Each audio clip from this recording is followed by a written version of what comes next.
Lula discursa na cúpula dos BRICS. Encontro discute a ampliação do bloco e 5 países podem receber o convite oficial. Novo marco fiscal aprovado pelo Congresso põe fim ao teto de gastos e abre espaço para o andamento da reforma tributária. E você vai ver também. Apagão provocou queda de quase 5% nas vendas do comércio no Brasil. Onda de calor atinge todas as regiões do Brasil. E cidade de São Paulo pode registrar hoje a maior temperatura para o mês de agosto em 60 anos. Rússia ataca instalações de grãos na região ucraniana do Danúbio. E ainda, Índia se torna o 4º país a pousar uma espaçonave na Lua. Essas e outras notícias você confere a partir de agora. Olá, boa tarde. Mais uma vez, seja muito bem-vindo. Nós estamos ao vivo. Agora são 13 horas e 3 minutos pelo horário de Brasília. Ótima tarde para você, Dani. Ótima tarde para você também, Kleber, e é claro, para você que nos assiste. Vamos juntos conferir o que é notícia no Brasil e no mundo nesta quarta-feira? E olha só, em discurso na cúpula dos BRICS, o presidente Lula falou sobre a entrada de outros países no bloco. Ao todo, 23 países se inscreveram formalmente para se tornarem membros permanentes e 5 deles estão prestes a receber o convite oficial. Em seu discurso no segundo dia da cúpula do BRICS, o presidente Lula falou que o Brasil está pronto para participar de um esforço que possa contribuir para a busca da paz entre a Rússia e a Ucrânia.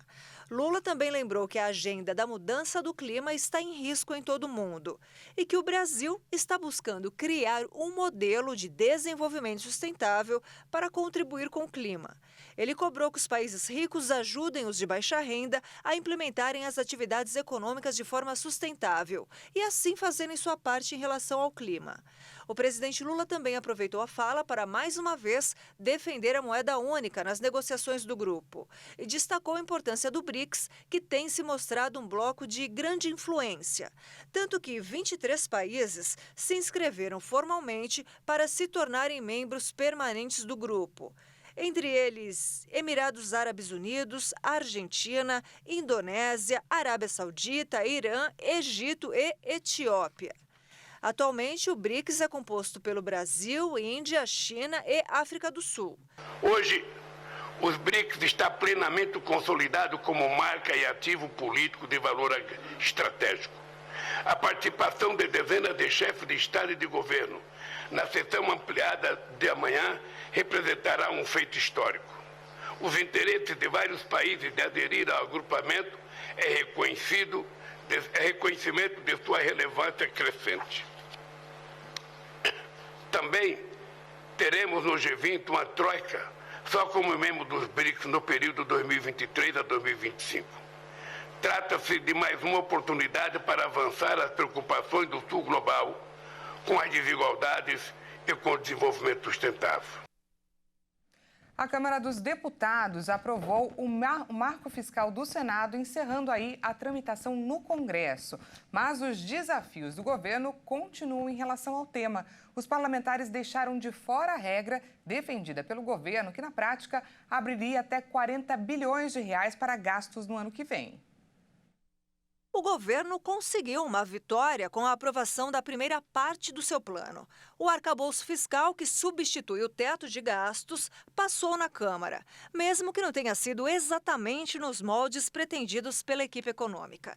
A nova regra permite o aumento real das despesas, ou seja, elas podem crescer acima da inflação. Mas os gastos extras não podem ultrapassar 70% do aumento da arrecadação do ano anterior. Com isso, é preciso aumentar a receita para conseguir gastar mais. O ministro da Economia, Fernando Haddad, já formulou projetos para elevar a arrecadação. Alguns já chegaram ao Congresso, outros ainda estão sendo preparados, mas vêm enfrentando dificuldades com os parlamentares. Nenhuma das propostas tem garantia de aprovação até agora. Na proposta aprovada na Câmara, uma emenda apresentada pelo líder do governo no Congresso, o senador Randolfo Rodrigues, para antecipar a possibilidade de crédito adicional na lei orçamentária anual, que abriria crédito de 32 a 40 bilhões de reais no orçamento, foi rejeitada na Casa. A emenda era a principal mudança feita no Senado. Com isso, agora, o governo vai ter que negociar o espaço no orçamento ano a ano. O novo regime fiscal tem como meta terminar 2023 com déficit de 0,5% do PIB e pretende zerá-lo em 2024. E passar o superávit de 0,5% do PIB em 2025 e de 1% em 2026. E são 13h08 pelo horário de Brasília, nós estamos ao vivo. E falamos agora que esse projeto que a gente acabou de ver, do novo marco fiscal, foi finalmente aprovado pelo Congresso. A última etapa agora será a sanção do presidente Lula. E apesar das alterações feitas pelos parlamentares, a essência da proposta original segue mantida. Uma regra que une metas fiscais e um novo teto de gastos do governo, né, Dani? Pois é, passou no Congresso, no Senado, passou na Câmara. Mas agora o que todo mundo quer saber é como essas novas regras vão funcionar na prática, já que o governo sempre apostou que o projeto poderia equilibrar as finanças públicas e conquistar a confiança do mercado. Então, para saber o que a gente pode esperar desse novo marco fiscal, esse é o tema da nossa entrevista de hoje.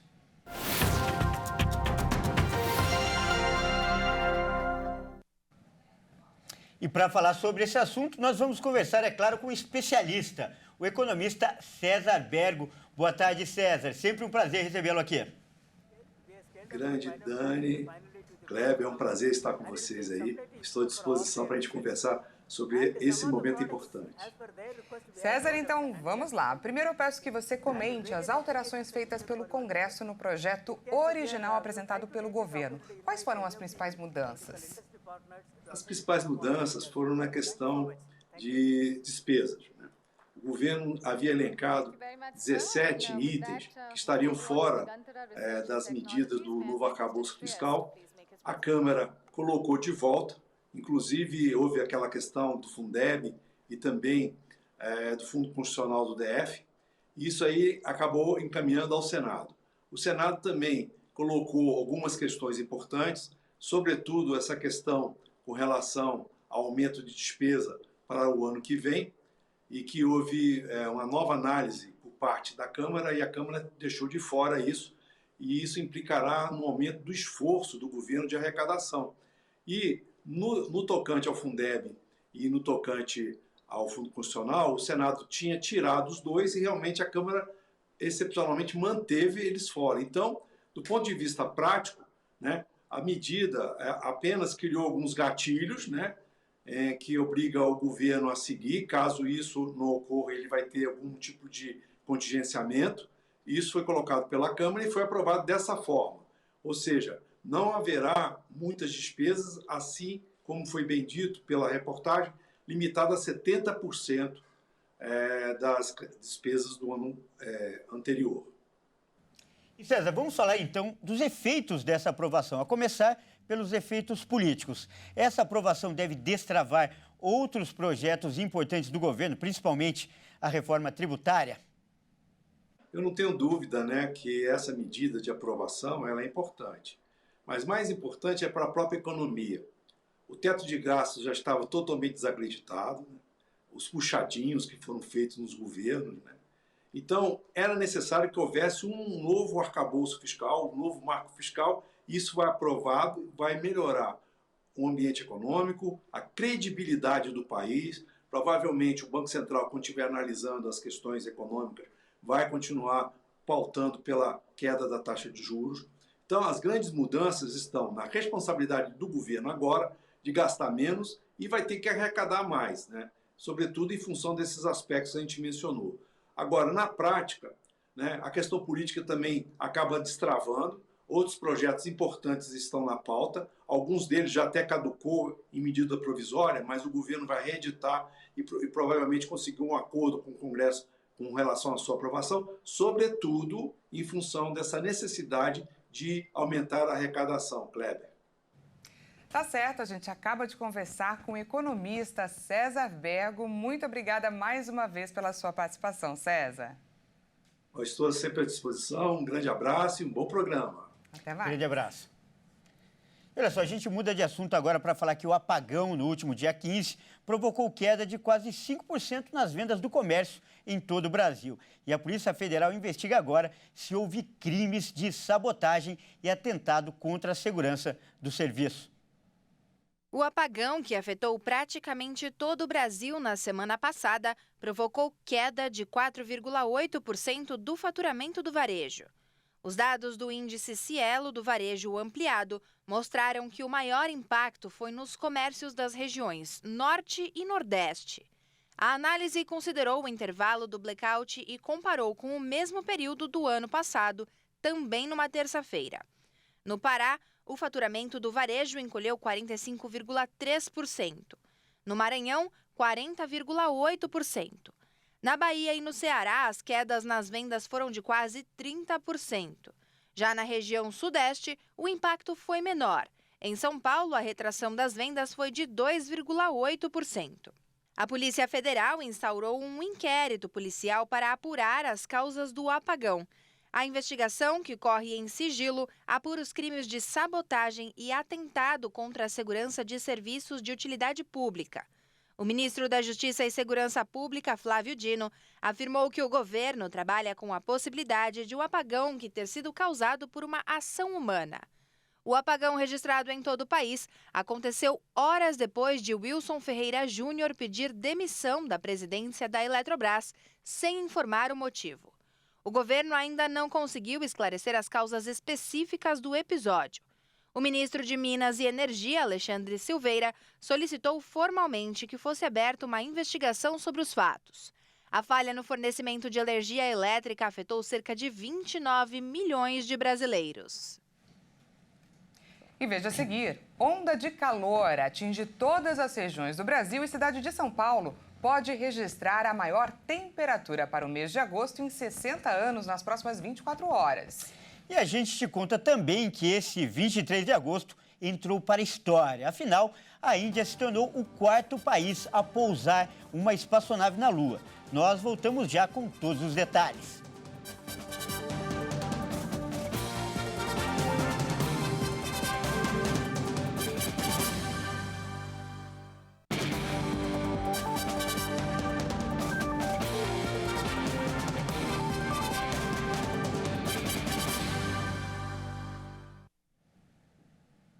Seja bem-vindo mais uma vez. Nós estamos de volta e ao vivo, 1h17 pelo horário de Brasília. Voltamos com os destaques internacionais.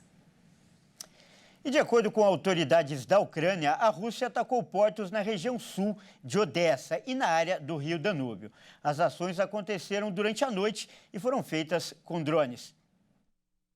A Ucrânia utiliza essas infraestruturas portuárias para transportar cereais até o porto romeno de Constanta, desde que Moscou desistiu de um acordo mediado pela ONU que permitia a Kiev enviar grãos por meio do Mar Negro. As defesas aéreas ucranianas afirmaram ainda que tinham abatido 11 dos 20 drones lançados pela Rússia durante a noite. Segundo representantes da indústria ucraniana, os portos do Danúbio eram os principais alvos. A Ucrânia opera 2 portos principais do Danúbio, Ismail e Reni. Os portos do Danúbio representam cerca de 1/4 das exportações de grãos ucranianos antes de a Rússia ter se retirado do acordo que garantia a passagem segura da exportação de grãos ucranianos através do Mar Negro em julho. Desde então, os portos tornaram-se a principal rota de saída, com os grãos também enviados em barcaças para o porto romeno de Constanta, no Mar Negro, para embarque posterior. Os preços globais de grãos subiram no início deste mês, quando a Rússia atacou Ismail, o principal porto interior da Ucrânia, do outro lado do rio Danúbio, a partir de Romênia e o porto de Reni. E várias pessoas que trabalhavam na construção de uma ponte ferroviária na Índia morreram nesta quarta-feira no desabamento da estrutura.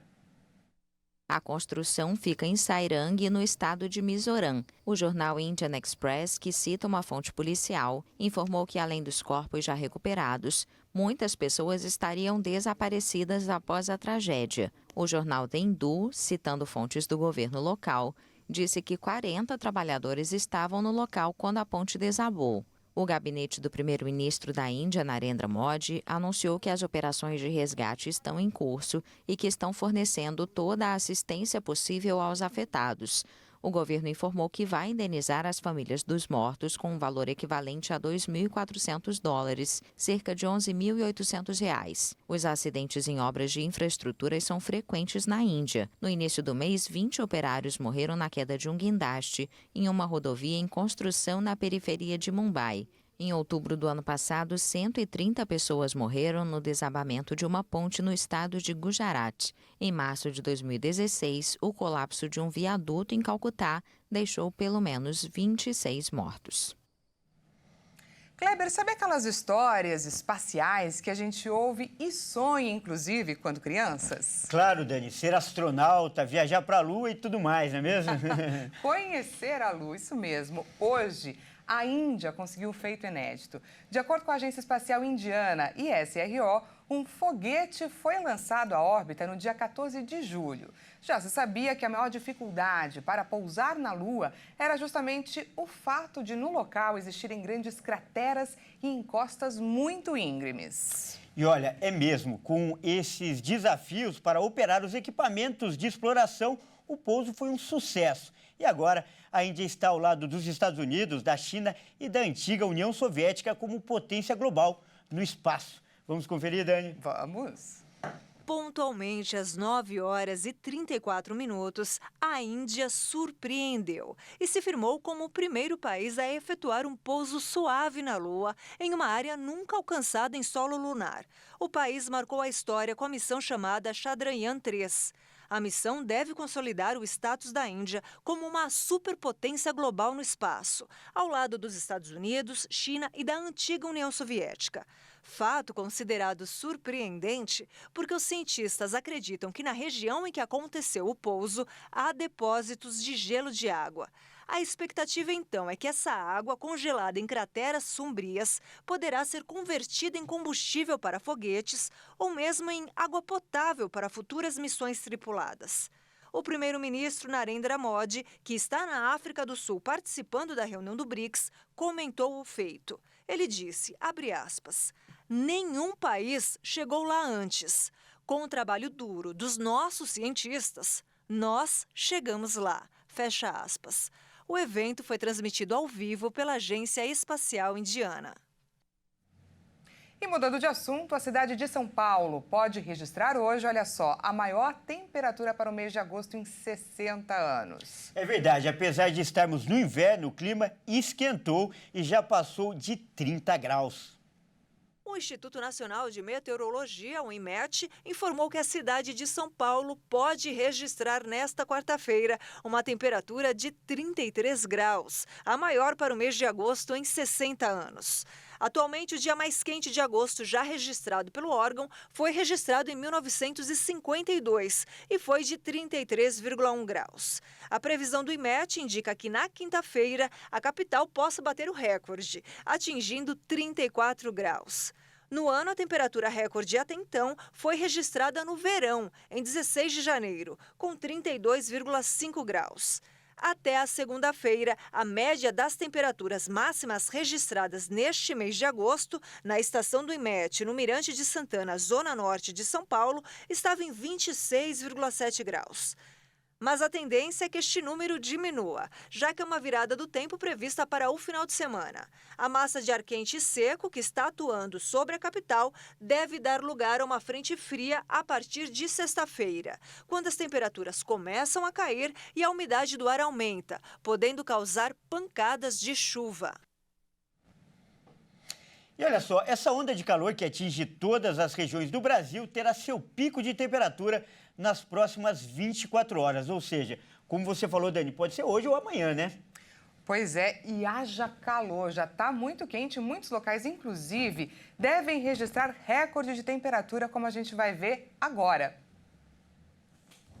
E olha só, essas imagens são do centro de São Paulo. Elas foram gravadas faltando poucos minutos para o meio-dia. E os termômetros, você pode reparar aí, já marcavam 33 graus na região central da capital paulista, ou seja, igual à marca de 60 anos atrás. Mas essa medição é bom a gente lembrar, não é oficial. A previsão é de que a temperatura possa chegar a 34 graus entre hoje e amanhã, como eu acabei de dizer. E além de São Paulo, outros 18 estados e também o Distrito Federal devem registrar altas temperaturas, com possibilidade de chegar a 40 graus. Em Cuiabá, Teresina, Manaus, Palmas, Rio de Janeiro e Campo Grande. O calorão em pleno inverno se deve à combinação do fenômeno El Niño, que aquece as águas do Oceano Pacífico com as mudanças climáticas globais.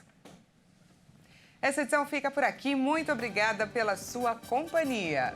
E não se esqueça que daqui a pouco, às 13h50, eu volto com mais notícias para você. Até mais. Até mais.